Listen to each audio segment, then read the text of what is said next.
Hey, it's Sean McMean from Restoration Marketing Secrets Podcast, and today I want to share a common question I get asked all the time when I talk to restoration contractors. This isn't just any podcast. This is your secret weapon for dominating the market. This is the Restoration Marketing Secrets Podcast, and this is your host, Sean McMean. Most of you guys want to receive 24/7 calls, right?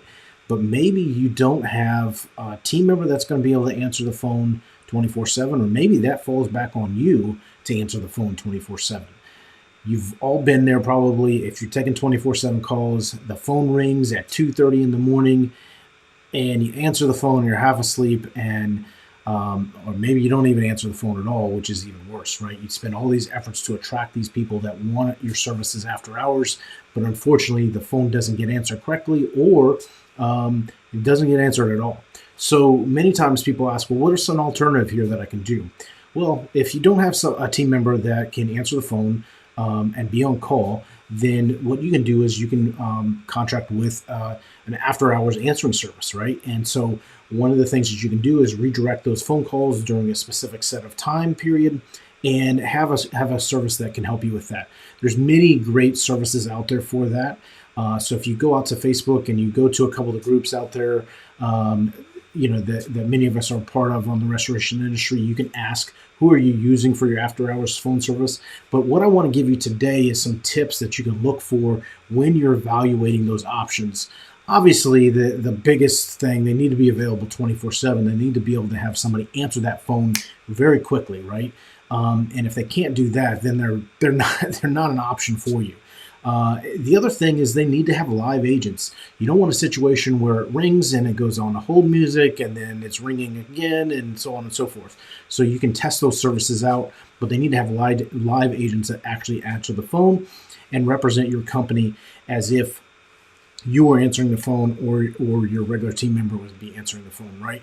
And they need to be able to have a customized options as far as how to evaluate whether it's an emergency or a non-emergency, right? And so when you vet these companies out, you want to make sure that you can have those specifics, because the last thing you want is to receive a mo call in the middle of the night and the answering service is waking you up for something that can be handled the next day, right?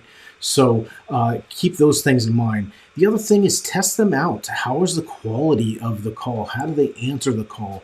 Are they polite, or do they have some crazy accent that is just going to put people off, right? You don't want those sort of situations, because at the end of the day, you know that homeowners, if they're calling you in the middle of the night, they need to gain that. You need to get that trust out of the beginning, so that way you can get that job and whatnot. So the other thing is you want to make sure that you look at their reviews and testimonials of these companies, right? Ask in the Facebook groups out there. Many of us are a part of these Facebook groups, and you can find amazing companies that can provide these services for you at a relatively reasonable cost, so that you don't have to have that team member on call or yourself getting woken up in the middle of the night, unless it's a true emergency. And look at the contract terms too. Like, what is it a month-to-month service, or is there a certain set of minutes that you can allocate on a monthly basis? Look at those fine print details and make sure that you're not spending a ton of money on that. So there's some amazing services out there. I'm not going to pitch any specific services, but if you do have any questions, you can obviously hit us up on Facebook or go to restorationmarketing.com, and we can give you some suggestions on companies that you could potentially work with for after-hours answering services. So hopefully this was helpful. If you have any questions, again, hit us up at restorationmarketing.com. Be happy to give you some recommendations on that front. Until next time, this is Sean McMean. You've been listening to the Restoration Marketing Secrets Podcast. Sean's not here to just talk the talk. He's walked the walk. With a track record of helping over 70 damage restoration companies and engaging in over 500 conversations with industry owners, he's seen it all. From digital marketing triumphs to the most ingenious growth hacks, he's got the keys to the kingdom, and he's sharing them with you. We hope you've enjoyed the show. If you did, make sure to like, rate, and review. We'll be back soon. But in the meantime, for more, hit the website at restorationmarketing.com. See you next time on the Restoration Marketing Secrets Podcast.